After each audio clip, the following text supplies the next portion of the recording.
Okay, this is actually very interesting. I'm sorry, my video just shut down because I used up all the memory. But anyways, this is actually very, very, very interesting and very, very vague at the same time, and also at the very same time, like, how do I know this is legit information? And you know, but apparently I was looking at this chart. Let me see if I can find it again. Shoot. But you know what? I think I might have to say, I think I am. The more that I look at information, the more I think I definitely am. Because,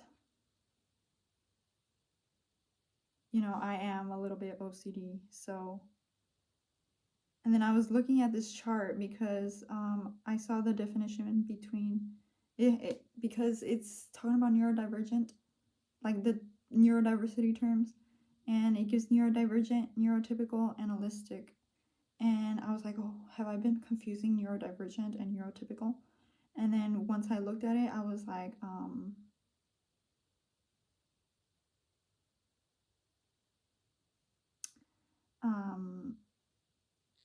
where was I going? Okay, so I was reading through the definitions, and then I was like, oh, but what does holistic mean? Like, I haven't heard that word ever. And so neurodivergent says a person whose neurotype is divergent of the majority of society. So in parentheses, it says ADHD, Tourette's, and OCD. Neurotypical, a person whose neurotype is typical of the majority of society. Neurotypical, so that would be like somebody normal, I guess.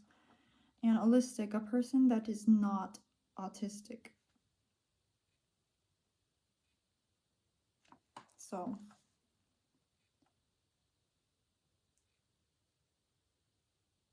I guess somebody that has autism could be considered neurodivergent, but couldn't be considered holistic.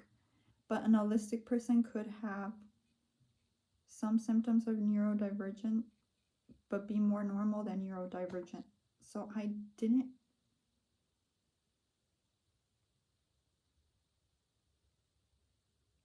Interesting. Okay. So then I saw that. And I've been looking at these examples. All this other, like, what actually. Oh my gosh, you guys can see my license? Have you guys seen it? I hope not. There. Okay.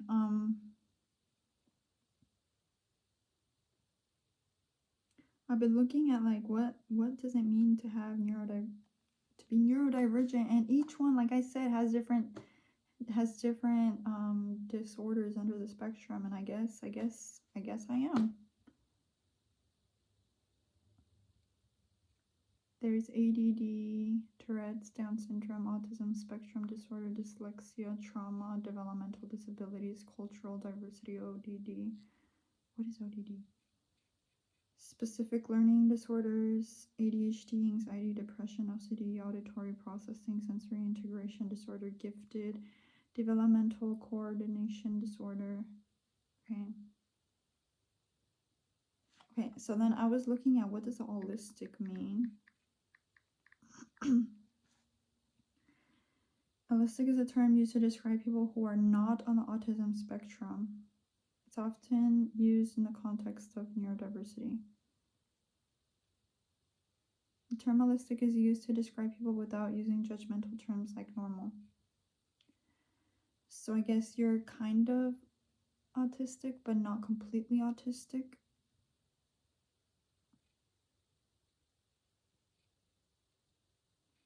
Not all holistic people are neurotypical. Some holistic people may have ADHD or OCD. Like I'm saying, like all of this has so much overlap. Like this is why we can't get like a specific Like, you're not specifically categorized into this because you could also have this, but you could also be this. Autistic people may tend to participate in group activities more than autistic people. Autistic people may tend to assess concepts before details, which is known as top-down thinking.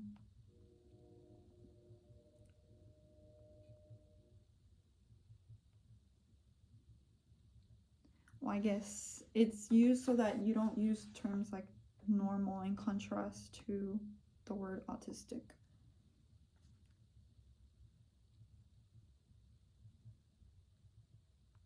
And being neurotypical is more like referring to someone that's normal, I guess.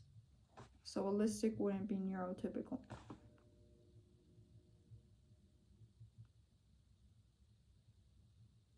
So I guess, yeah, interesting. Okay, let me see. What was I gonna look for?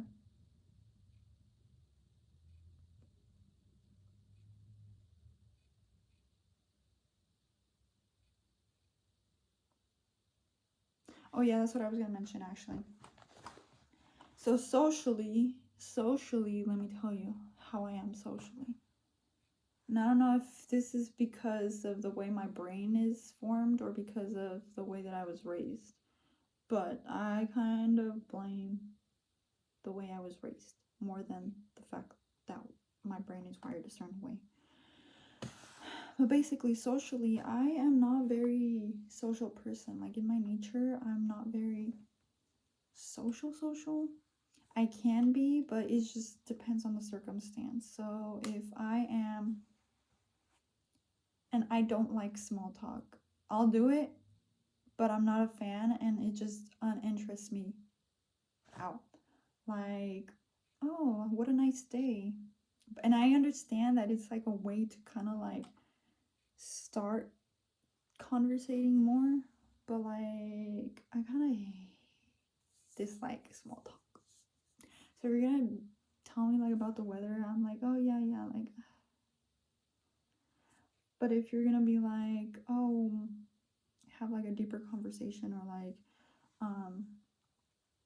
tell me about your day. Like, I love listening, and I love listening to your situation or your problems, or you're like, I don't know what to do, this or this, or like just hearing people out. Like, I love doing that. But like, if I'm just sitting there and I know that I'm gonna work, or like grocery store, for example, I'm at the grocery store, somebody's in front of me, and they want to make small talk with me, I'm just like going along with them, just not to make them feel bad. But like, in my head, I'm just like, if this is not gonna go anywhere, if you're not going to be a friend or intend on being a friend, then I kind of don't want to talk to you. You know, like, I feel bad and I don't like the way that I think about it, but like, if you have no interest in getting to know me, then I don't want to get to know you either, because I know that I can invest like time in you and like get to know you and like ask questions and all this stuff. But if you're not going to reciprocate, then I'm just like, I kind of don't want to be there, you know. I don't know why I think that way, but I do think that way. And I think I mentioned that to my friends. I'm like, if you're really not going to get the time to know me, then I kind of don't want you wasting my time. But I didn't tell her that directly to her. I told her like my thought process in like getting to know somebody, because I remember like, because sometimes she'll be like, oh, do you know this person? Or, oh, do you know this person? And I'm like, oh, sometimes I try to talk to people, but like I kind of don't anymore, because I realize that a lot of people come and a lot of people go. So I'm not really like, if we're not gonna be anything, then I kind of don't want to talk to you, you know. Because you're gonna talk to me and then you're gonna disappear, you know. So then I feel like I put some, like, investing so much effort and time into some, like, having a relationship with somebody, all of a sudden to like it disappear. And what if I had like a good bond with her and then they just disappear? So like, if I see you constantly or consistently, like, I'll start having longer conversations with you, you know. But if I just see you and it's like, oh, nice weather and this and that, and I'm just like, I don't care about the weather. like I already know that it's raining, or like I know it's cold, and yeah, even though I do it too sometimes. Like I'll be like, oh, it's really cold, just like fill up space, but like it's not my thing. Now when it comes to like, I guess like actual friendships and like relationships, I don't know how I feel actually. Friendships, I have very few friends, very, very few circle of friends, and over time, I feel like I've gone without friends. Like I really have gone without friends. My high school friends, or not my high school friends, but like my friends from childhood, I went so long without talking to them, and I feel like they have my similar personalities to me, so I feel like we kind of understand each other, but at the same time, I'm like those are the only friends that I have kept over a very long time. And now like some of the friends that I have at work, like I hang out with like a whole bunch of, I kind of get along with a group of people there, and but mainly there's like 2-3 people that I go to, and that's about it. I get along with others, but like it's to a certain extent, not very friendshipy, you know.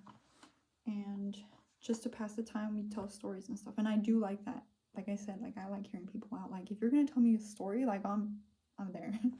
Like I'll listen. Like if you have like troubles on your mind, like I'll listen. What else? Socially, I have a harder time making friends, like in social situations. Like I don't know when to talk, when to not talk. Sometimes I feel excluded, and maybe that's just in my head. Or like I don't get included in the conversations, or like they don't look at me to talk, so then I feel like, oh, that's the cue that you shouldn't be in this conversation, or maybe that's a cue that you're not wanted in this conversation, so then I just stay quiet, and then I'm like, okay, that was a cue, I'm gonna stop talking, I'll just let you guys talk, I'll just hear. I don't know if that's just me, or if that's like what's actually going on, or like I don't know. And oftentimes like things with like music, sometimes I love music, I freaking love music, but I feel like, because this is what I mean, like I don't know if it has to do with my childhood, but like dancing and things like that, I like it and I want to do it, and I see how people enjoy doing it, and I try to include myself in that, but at the same time I feel very uncomfortable like dancing in front of other people, and other people watching me, or feeling like people are looking at me, and I'm just there like dancing.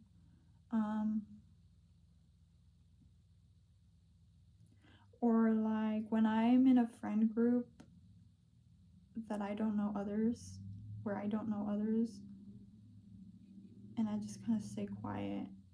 But then if like over time, or with like exposure with that specific person, or within, you know, if I see that they show interest in me, then I'll talk. But for the most part, I feel like I won't initiate any conversations or initiate saying hi, because I think, oh, if they want to say hi, they'll say hi, and I'll say hi back, like nothing wrong with that. But I don't want to be the one to say hi and then not get a response back. And it has happened so many times, and maybe that's why too I don't say hi. I wait until they say hi, because it still happens actually. Like I'll be going down a hallway and I'll say good morning, and then I'm like, did I not say it loud enough? How come they didn't say it back? Did they not hear me? Were they so lost in their thoughts? This and that and this and that. So then, to avoid having that kind of like thought process after not getting a hi back, so then I'm just like, if you say hi, I'll say hi. But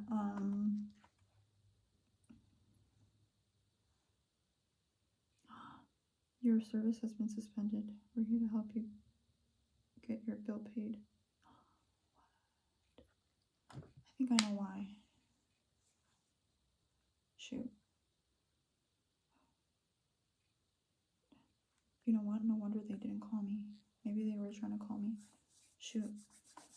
Anyways. So yeah, socially I'm a little bit awkward.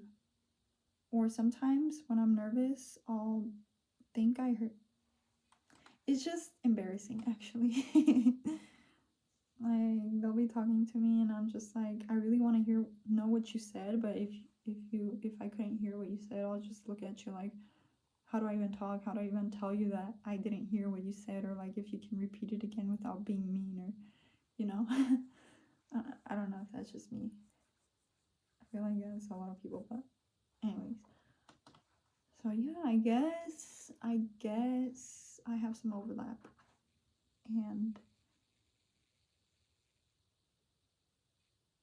I guess I could be considered neurodivergent. Self-diagnosed, of course. But yeah, that explains a lot, but at the same time, like, I don't know where to go with this information. Like, where do I even begin? Like, because, you know, like, I can focus on one thing. And here I go again, probably repeating myself. But this is why I don't think that I have ADHD. Like, I can focus on one thing. And I can focus it, and I feel like I can carry out to a certain extent. But, like, my abilities and, like, trying to learn things, and it gets in the way of getting to where I want to be. And keep doing it even though I get bored, or even though I'm tired, or even though I'm like questioning myself, all these things, I still try to keep going, because that's what I thought. Because I heard that somewhere, and I think that's how you get places, if you just keep going. So, but yeah, like I said, like I'll get so close, and then I'll just like get frustrated. And I don't mean like, oh, I'm sitting here and I'm drawing, and oh my god, I'm so close to finishing, I'm just gonna give up. No, what I mean is like, oh, I'm trying to learn noses. Okay, I'm drawing noses. Okay, I'm getting so close to where I need to be, but I'm not there yet. And then I kind of just stop. The next day I'll continue drawing noses, and I continue drawing noses, and I'm like, I almost got it. The next day after that, oh, I'm drawing noses. I'm so close, but I'm so done now, even though like I've been tired throughout that time. And I'm like, okay, I'm gonna stop here. Like, I don't know if I don't think that's like losing focus. I feel like that's over focusing, hyper focusing. So like I have hyper focus, but it kind of also seems like it's lack of focus. I don't know. But yeah.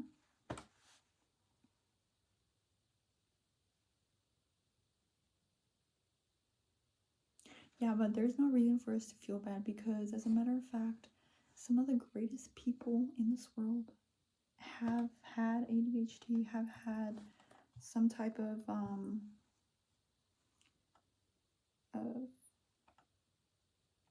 disorder or whatever, and they're making it. Who has INFJ?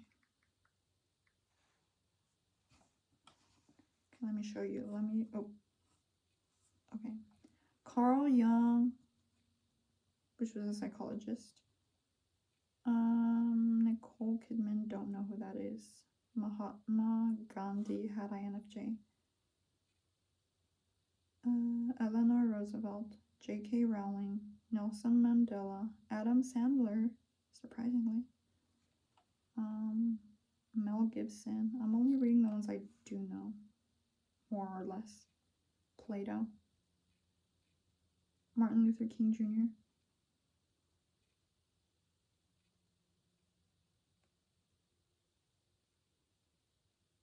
I think what's his name?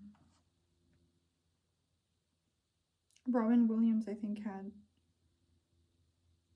that personality type. Lady Gaga. Who is a famous INFJ?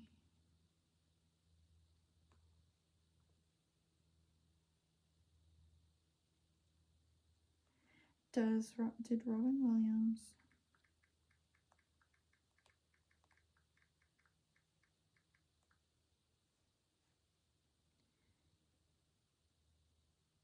INFJ personality.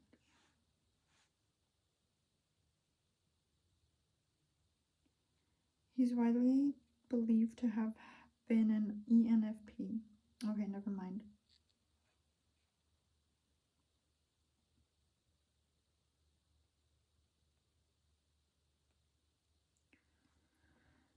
Okay, and then what was I gonna look for? ADHD. I think Brendan Urie from Panic at the Disco has ADHD.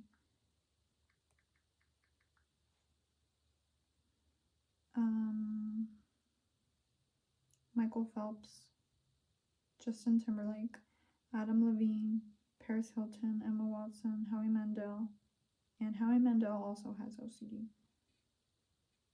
Channing Tatum,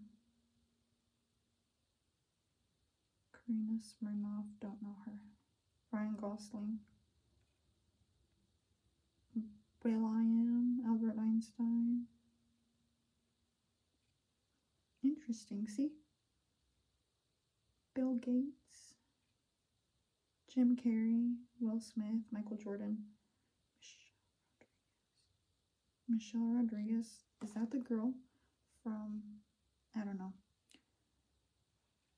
But anyways, yeah, so that just because we have like this, just because there's a label or like we have a label for whatever it is that we have, doesn't mean we can't be successful, and doesn't mean we can't make it big like all these other people have. Just understanding the way that you are does actually help you grow and figure out what you need in order for you to grow, and helps you figure out what you need to overcome, and things like that. So that's basically all what a diagnosis can do for you, basically, and get you to where you need to be. So there's no shame in that at all. All these people probably at some point or another have had issues with something or another and have had to seek help, and they're on their way again. So, but I do believe like it makes like this life is not built for us, like this place was not built for us. And I keep repeating it because I feel so connected to that.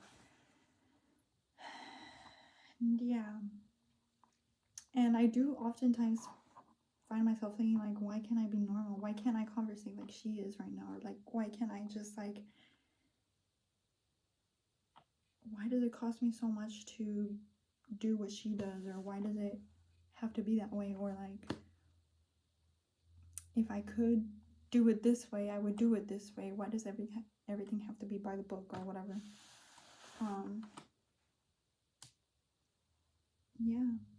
Yeah, like at work sometimes I feel like I need somebody to write this down so that I know what I need to do. Like I would say I've gone better at listening, but sometimes I feel like it would be very helpful if they could write it out for me, like if they could write it down and then I can do it, without having to go back and forth like, I'm not really sure what you meant by this, or like, can you repeat this, or like, I'm not really understanding what you're saying. But then again, it could be the other person that's not communicating what they need in the first place, or making it confusing for you, or things like that. Like oftentimes, a lot of the times is what happens is when you walk in, like say for example into the store, there's like a buzz or like a noise, or like you go from the outside to the inside, so it's like completely different atmosphere. The door closes behind you and it's like you barely get in, your ears are adjusting, your eyes are adjusting to the light, and then imagine just somebody coming up to you and telling you something at room voice level, and you heard nothing. Like that's how it feels like sometimes. Or like you're not expecting to get the directions right away, like, you know, and people just start talking to you like you're ready to listen, and they don't give you a chance to listen.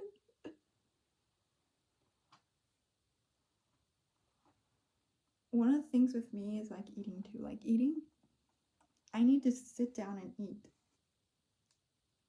or like have time to eat in order for me to digest my food the right way. And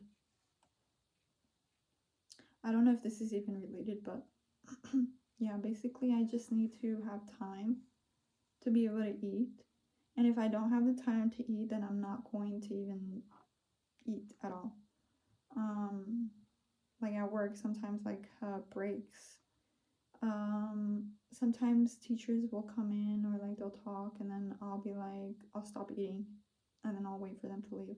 And then if I don't have any more time to eat, or if I have like 5 minutes left, then it's like I'm eating a sandwich. Like I'm not gonna. I'll take a bite, but like I won't rush to finish it. I don't like to rush to finish my food. It's not a good combination for me. It just makes me feel like it'll spike my blood pressure, and then I'll just feel full, or like I'll feel very uncomfortable. I don't know if that's just me or if that happens to anybody else. And sometimes my mom's like, eat something before you go to work. Like you need to eat breakfast. And I'm like, I don't want to eat breakfast because I have this amount of time, and I don't want to be eating on the way because, you know, like I'm moving around, and like if I eat and like I'm moving around, like it just doesn't make me feel good. So I feel like I've been rambling at this point. I don't even know what I'm saying anymore. But yeah, basically that's what I think. So again, thank you for the very thoughtful comment, and very insightful. And it was very insightful. I was very curious about what I would find on the internet, and I found a lot. So good. It's good to know. And I don't know, it's like it's my area of expertise. Just kidding. I wouldn't say it's my area of expertise, but it's the area that I kind of was always drawn to in school. Like the disorders and the terminology and statistics of mental disorders, and of like the spectrum, and like of neurodivergency, and things like that. Like things that deviated from the norm, you know? So thank you for also the support and letting me know that you'd be listening. So yeah, thank you for making this the topic of this video, which is 2 parts because of my phone. So all right, I'll let you guys go now. This time for real. Wait, I haven't even let go, have I? Okay, anyways, I'm gonna let you guys go. I'm gonna let you guys go. I'm gonna let you guys go, and I'm gonna let you guys go. All right, you guys. Okay. Okay, so see, the ending is always the hardest because I don't know how to end it. I don't want to end it too abruptly, but you know, it's kind of like when I don't know if this is just my culture, but